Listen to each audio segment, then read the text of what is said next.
Salut à tous et à toutes, bienvenue sur ma chaîne, la Guinéenne des technologies et services, GuiTech, en collaboration avec FunMock pour des cours de formation en ligne.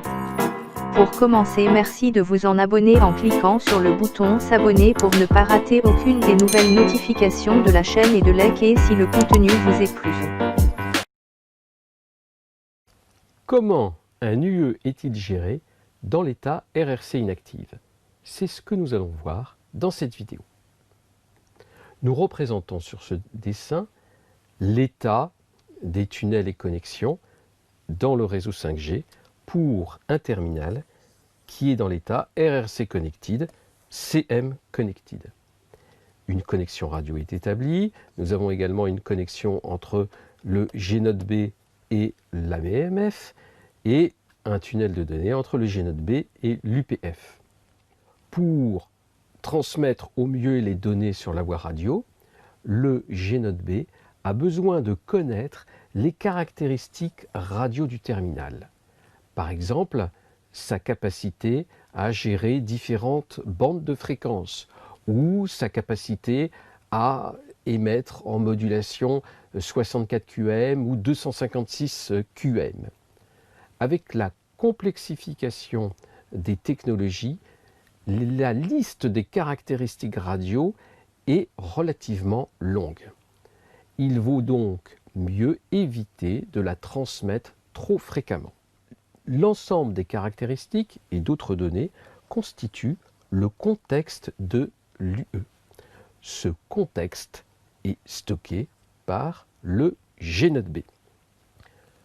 Notons que le G-Node B ne connaît pas l'identité permanente, appelée SUPI en 5G, ou même l'identité temporaire 5G GUTI.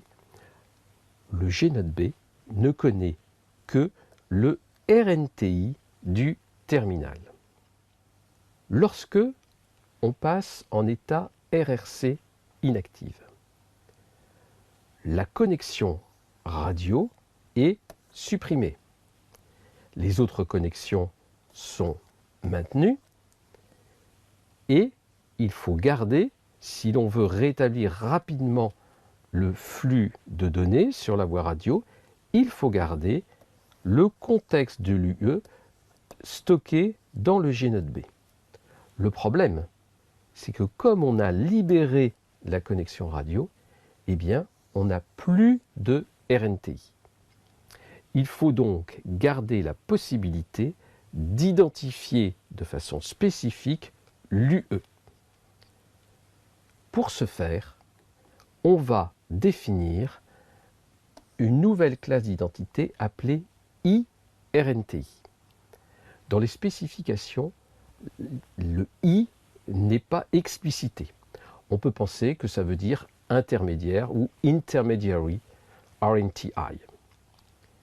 Le but du IRNTI est de garder la capacité d'identifier chaque UE dans le G-Node B.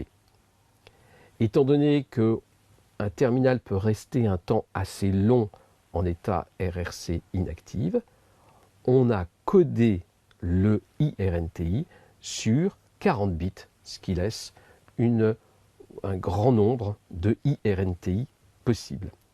Le IRNTI peut être considéré un peu comme une plage d'identité de réserve. Et l'intérêt du IRNTI, c'est de pouvoir identifier chaque UE et donc d'associer le contexte radio de l'UE au IRNTI. Notons qu'il n'y a pas d'échange possible immédiatement pour un terminal qui n'a qu'un IRNTI. Voyons comment les choses se placent. Nous considérons un UE dans l'état connecté, CM Connected. Et nous supposons qu'il n'y a plus d'activité. Au bout d'un moment, le G-Node B va décider de faire passer cette UE en état RRC inactive. Il va donc envoyer un message RRC Release. Mais dans ce message RRC Release, il va placer un IRNTI. Ce IRNTI a été choisi par le GNodeB et va être stocké par l'UE. L'UE peut à ce moment-là revenir en état de veille, en état RRC inactive.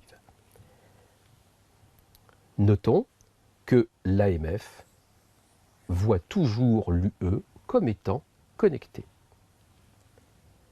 Lorsqu'il y a à nouveau des données à envoyer par l'UE, il a un IRNTI mais pas de RNTI.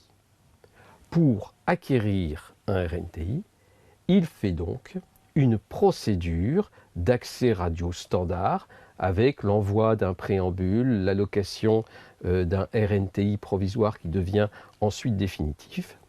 Et cette procédure lui permet d'avoir un RNTI dont la valeur n'est pas forcément identique à la valeur qui lui était allouée avant. C'est pour ça que nous l'avons appelé RNTI prime. Le premier message qu'il va envoyer à l'issue de l'accès aléatoire est un message Resume Request, qui donne aussi le nom de la procédure, qui s'appelle la procédure RRC Connection Resume. Ce message Resume Request contient le IRNTI. La présence du IRNTI permet au GNodeB d'identifier de quel terminal, de quel UE il s'agit et de récupérer toutes les caractéristiques radio. Dès que les caractéristiques radio sont connues, il est possible de retransférer un flux de données sur la voie radio en utilisant au mieux les capacités radio du terminal. Le IRNTI est libéré et comme le terminal a à nouveau un RNTI, il n'y a plus de problème, le terminal est dans l'état RRC Connected. Notons que lors de cette procédure, l'AMF et l'UPF n'ont pas été sollicités. Ils ne voient aucune modification. En conclusion, pour identifier chaque UE en état RRC inactive au sein du GNodeB, on définit un IRNTI. Et on va définir également des procédures internes au réseau d'accès radio qui permettent la libération de la connexion radio avec un passage de RRC Connected à RRC Inactive avec allocation d'un IRNTI et une procédure de reprise de la connexion qui s'appelle RRC Resume. Par rapport aux procédures de passage RRC Connected, ECM Connected à RRC Idle, ECM Idle, on a moins de messages et on a plus de rapidité à rétablir le flux de données. Tout ceci est vrai, mais nous n'avons pas du tout considéré la mobilité d'un terminal, par exemple le changement de cellule. C'est ce que nous allons voir dans la vidéo suivante.